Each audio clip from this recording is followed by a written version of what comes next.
नमस्कार. गीता समजून घेण्याच्या या गीता परिवारात आपले स्वागत आहे.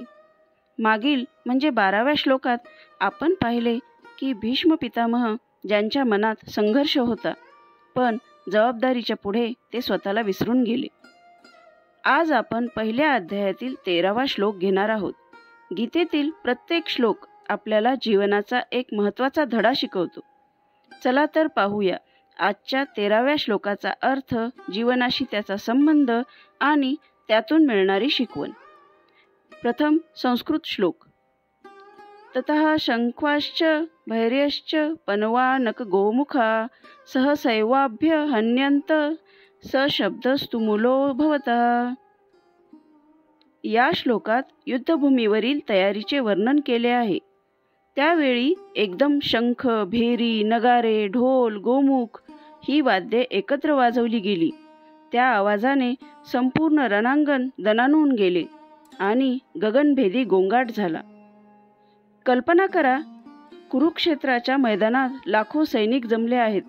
रथांची खडखड, हत्तींचे चित्कारणे, घोड्यांच्या टापांचा आवाज, सर्वजण युद्धासाठी तयार उभे आहेत.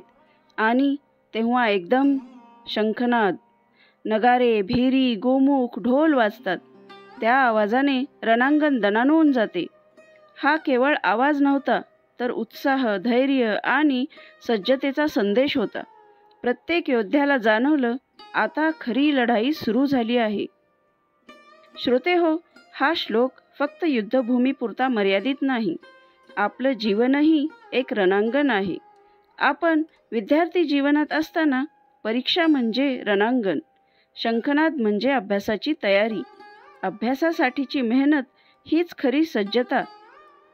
नोकरी किंवा व्यवसायात आपण नवीन काम सुरू करण्याआधी आपली मानसिक तयारी करतो.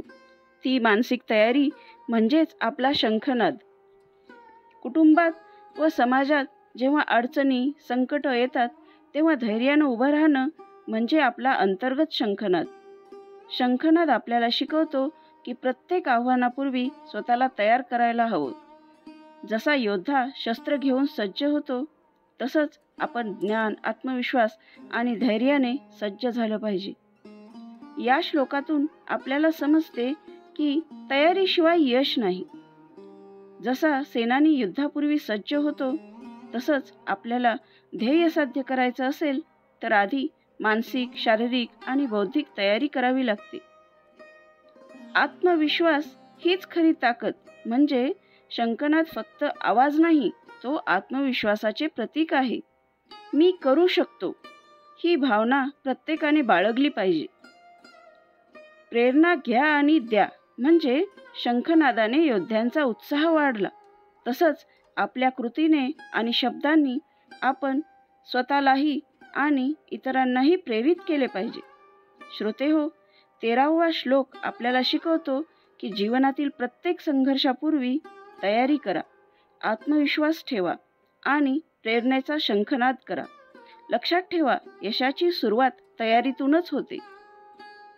13व्या श्लोकामध्ये आपण पाहिलं की रणांगणात शंखनाद होऊन संपूर्ण सेना युद्धासाठी सज्ज झाली आहे.